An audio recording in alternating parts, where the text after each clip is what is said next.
Hello guys, welcome on my YouTube channel Comteria. Comteria provides educational lecture for UPPCS and all one day examinations and all competitive examinations. कॉमटेरिया YouTube channel पर आप सभी का हार्दिक स्वागत एवं अभिनंदन है। कॉमटेरिया पूर्णतः कटिबद्ध है भारत ही नहीं अपितु पूरे विश्व में मुफ्त शिक्षा के प्रचार एवं प्रसार के लिए। आज हम यूपीपीसीएस स्पेशल लेक्चर के अंतर्गत भारत की अर्थव्यवस्था पर एक दृष्टि डालेंगे। यह लेक्चर बड़ा ही रोमांचक और बड़ा ही सुलझा हुआ होगा। इस लेक्चर को सुनने के बाद आपके अंदर अर्थव्यवस्था के प्रति एक लगाव और जुड़ाव सा महसूस होगा। अर्थव्यवस्था के बड़े ही रोचक तरीके से मैं समसामयिक सार संक्षेप आपके समक्ष पूरे साल की आर्थिकी आपके समक्ष पेश करूंगा, जो कि उत्तर प्रदेश पीसीएस प्रारंभिक परीक्षा के लिए एवं मध्य प्रदेश पीसीएस प्रारंभिक परीक्षा के लिए एवं बिहार पीसीएस प्रारंभिक परीक्षा के लिए अति आवश्यक है। आइए बिना समय गवाए वार्षिक समसामयिक परिप्रेक्ष्य अर्थव्यवस्था की दृष्टि में चर्चा करते हैं। देखिए, वित्तीय वर्ष 2021-22 में देश का वस्तु निर्यात लक्ष्य कितना रखा गया था? तो यह $400 बिलियन रखा गया था। वित्तीय वर्ष 2021-22 में देश का निर्यात कितना था? तो वित्तीय वर्ष 2021-22 में देश का निर्यात $418 बिलियन था। वित्तीय वर्ष 2020-21 की तुलना में 2021-22 में निर्यात वृद्धि दर कितनी थी? तो यह 37% थी। अभी हाल में ही दुग्ध उत्पादकों के लिए सहकारी बैंक की स्थापना करने वाला एकमात्र राज्य कौन सा है? तो यह एकमात्र राज्य है कर्नाटक। बहुपक्षीय वित्तीय संस्थान न्यू डेवलपमेंट बैंक एनडीबी किस समूह की पहल है? यह ब्रिक्स समूह की पहल है। भारत में वस्तु और सेवा कर जीएसटी के मामले में कर दरों के निर्धारण के लिए जीएसटी काउंसिल सर्वोच्च निकाय है। कौन जीएसटी काउंसिल का प्रमुख होता है? देखिए, जीएसटी काउंसिल के जो प्रमुख होते हैं भारत के वित्त मंत्री। कृषि मंत्रालय के दूसरे अग्रिम अनुमानों में 2021-22 में भारत में खाद्यान्नों का कुल अनुमानित उत्पादन 316 मिलियन टन था। Try telecom regulatory authority of India ताज़ा आंकड़ों के अनुसार दिसंबर 2021 के अंत में भारत में टेलीफोन कनेक्शन की कुल संख्या वायरलेस और वायरलाइन के साथ ही साथ कितनी थी? तो देखिए, 118 करोड़ कनेक्शन है भारत में। किस वर्ष देश में खाद्यान्नों का उत्पादन सर्वोच्च स्तर पर रहा है? तो 2021-22 के वर्ष में खाद्यान्नों का उत्पादन सर्वोच्च स्तर पर रहा है। ट्राई के ताज़ा आंकड़ों के अनुसार भारत के किस दूरसंचार मंडल में टेली डेंसिटी सबसे कम है? देखिए, सबसे कम टेली डेंसिटी भारत में बिहार में है। दक्षिण राष्ट्रों में भारत का सबसे बड़ा व्यापारिक भागीदार देश कौन सा है? तो सबसे बड़ा दक्षिण राष्ट्रों में भारत का सबसे बड़ा व्यापारिक भागीदार देश जो है वो श्रीलंका है। बीते वर्ष 2021 में भारत का सबसे बड़ा व्यापार भागीदार देश कौन सा रहा था? तो देखिए, अमेरिका सबसे बड़ा व्यापार भागीदार देश 2021 में रहा है भारत का। किस देश के साथ एक व्यापक आर्थिक भागीदारी समझौते पर हस्ताक्षर भारत ने फरवरी 2022 में किए थे? तो देखिए, संयुक्त अरब अमीरात के साथ व्यापार आर्थिक भागीदारी समझौते पर हस्ताक्षर फरवरी 2022 में भारत ने किए थे संयुक्त अरब अमीरात के साथ।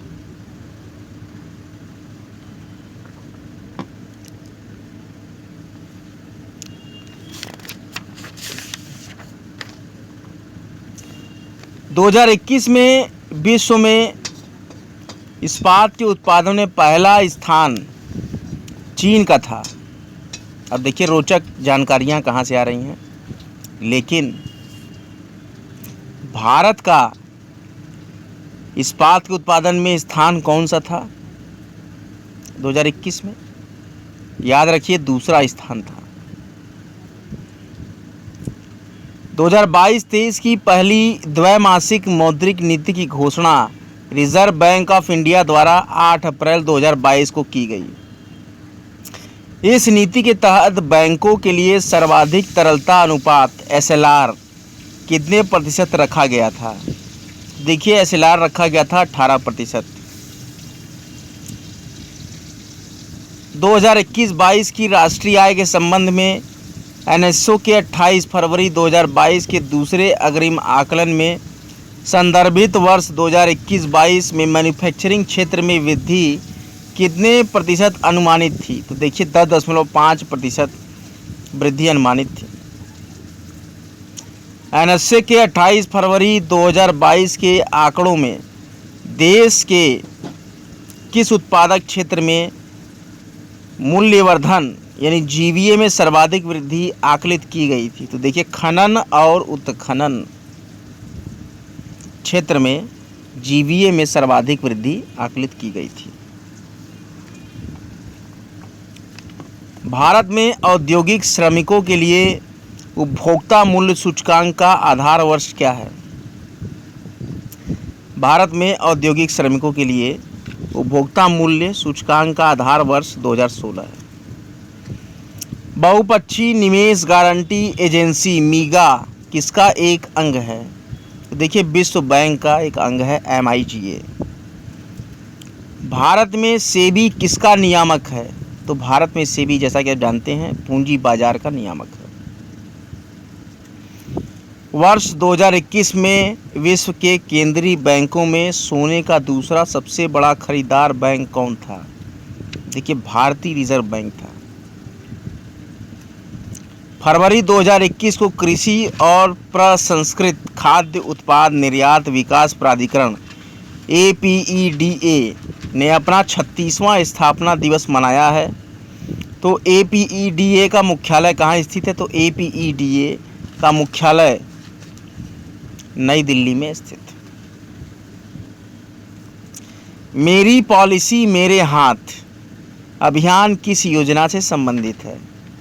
देखिए मेरी पॉलिसी मेरे हाथ ये प्रधानमंत्री फसल बीमा योजना अभियान से संबंधित है।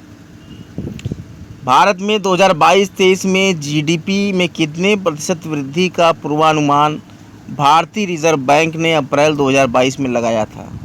तो लगाया था जो अनुमान वो था 7.2%।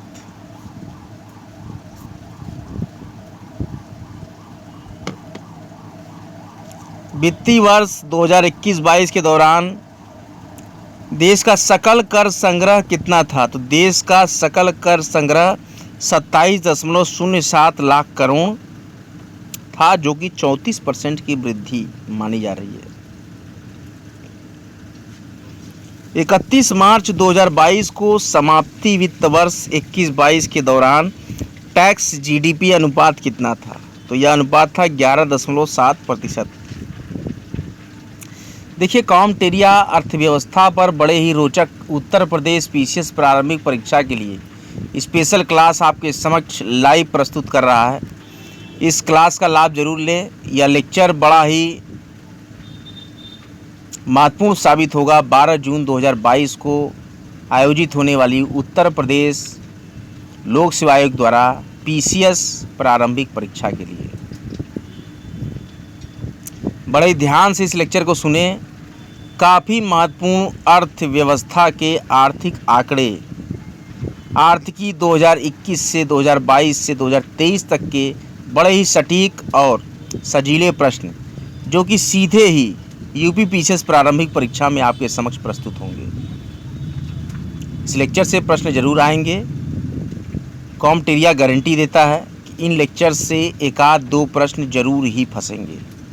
इसलिए इस लेक्चर को बड़े ही ध्यान से पढ़ें, जो कि सिविल सेवा प्रारंभिक परीक्षा में सम्मिलित होने जा रहे हैं, चाहे वो यूपी सिविल सेवा प्रारंभिक परीक्षा हो रही हो या एमपी सिविल सेवा प्रारंभिक परीक्षा हो रही हो या आगामी बीपीएससी सिविल सेवा आगामी 67वीं पीटी पुनर्परीक्षा हो।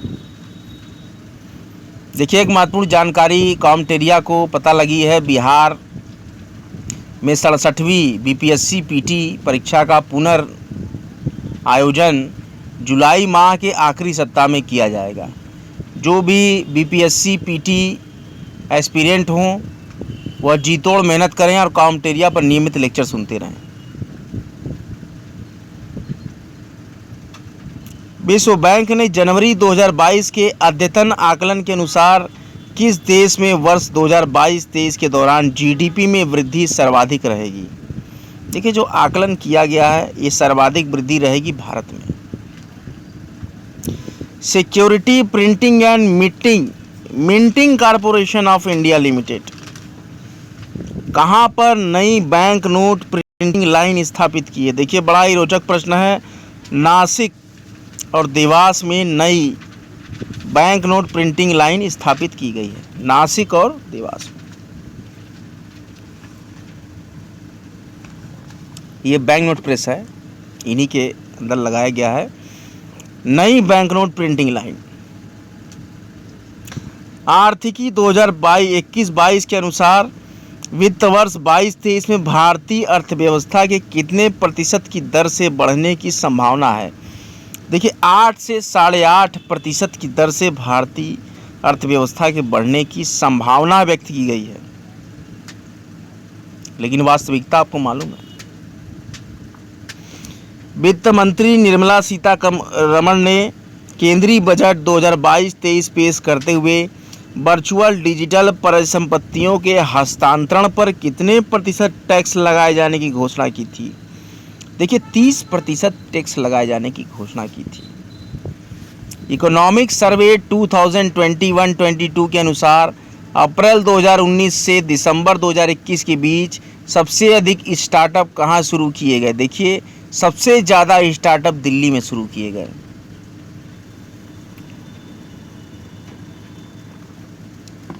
Gas Authority of India Limited Gayle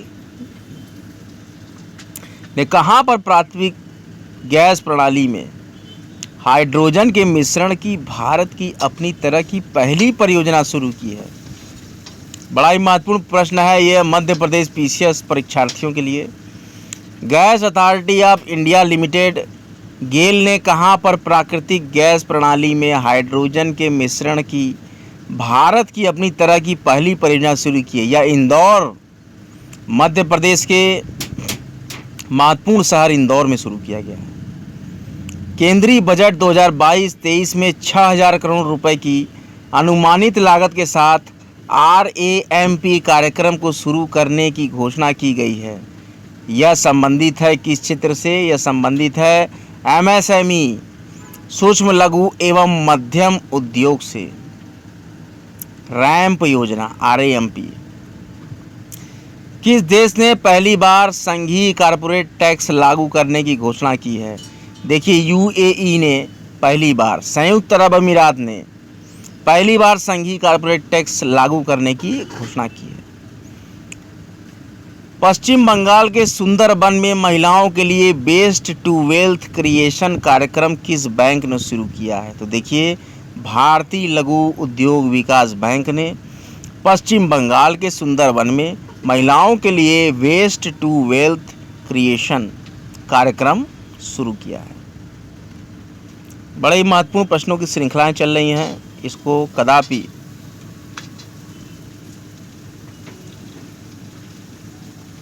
SVEEP न करिएगा। यह लेक्चर बड़ा ही मील का पत्थर साबित होगा उत्तर प्रदेश पीसीएस प्रारंभिक परीक्षा अभ्यर्थियों के लिए।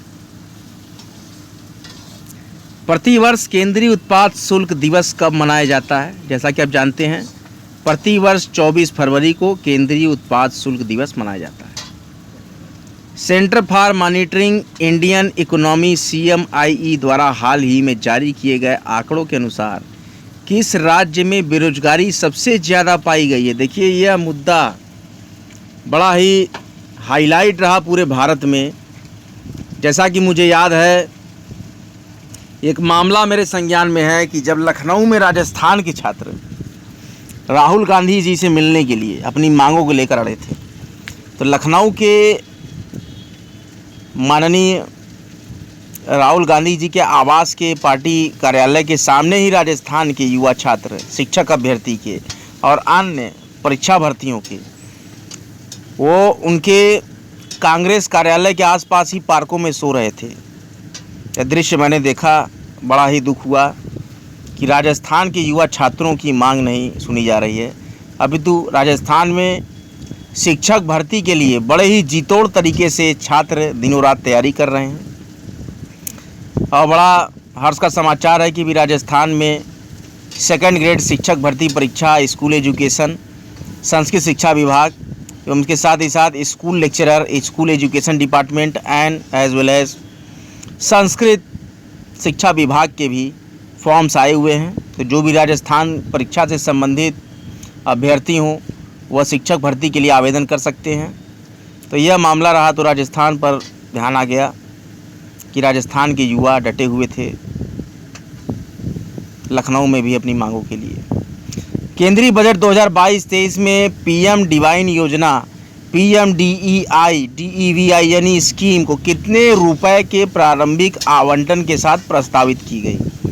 यह 1500 करोड़ रुपए के आवंटन के साथ प्रस्तावित की गई। बड़ा ही महत्वपूर्ण प्रश्न है, ध्यान से सुने।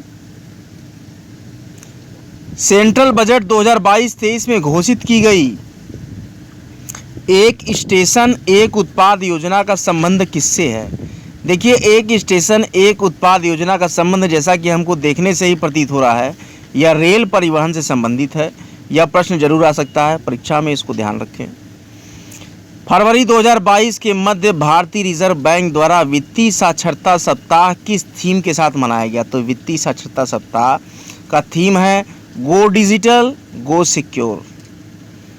फरवरी 2022 में प्रधानमंत्री किसान सम्मान योजना PMKSY को 4600 करोड़ रुपए के परिव्यय के साथ कब तक के लिए बढ़ा दिया गया है? तो देखिए 2025 से 2026 तक के लिए प्रधानमंत्री किसान सम्मान योजना को बढ़ा दिया गया है। और कितना परिव्यय है? 4600 करोड़। केंद्र सरकार ने कब तक कृषि क्षेत्र में डीजल को अक्षय ऊर्जा से बदलने का लक्ष्य रखा है? 2024 तक डीजल को अक्षय ऊर्जा से बदलने का लक्ष्य सेंट्रल गवर्नमेंट ने रखा है। किस शहर में भारत का पहला बुलेट ट्रेन स्टेशन होगा? देखिए, गुजरात के सूरत शहर में भारत का पहला बुलेट ट्रेन स्टेशन होगा।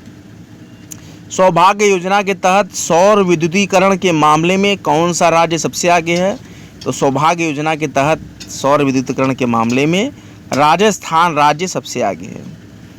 प्रधानमंत्री आर्थिक सलाहकार परिषद PMEAC का पूर्णकालिक सदस्य किसे नियुक्त किया गया है? तो यह संजीव सान्याल को नियुक्त किया गया है। देखिए, आर्थिकी लेक्चर के अंतर्गत सारे महत्वपूर्ण 2021-22 और 2023 तक के अनुमानित और संभावित सभी आर्थिक आंकड़े, सभी आर्थिक योजना, सभी आर्थिक समीक्षा, सारे आर्थिक विश्लेषण की सटीक जानकारी कॉमटेरिया आपके समक्ष प्रस्तुत कर रहा है।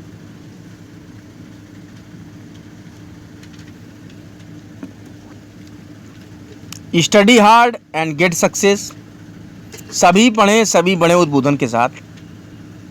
कॉमटेरिया पूरे भारत में नहीं अपितु पूरे विश्व में निःशुल्क शिक्षा का प्रचार एवं प्रसार करने के लिए यूट्यूब पर कटिबद्ध है।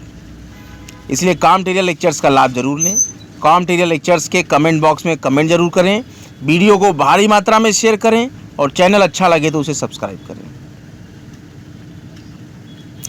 फरवरी 2022 में किस कंपनी को भारत की सबसे भरोसेमंद सार्वजनिक क्षेत्र की कंपनी का पुरस्कार दिया गया?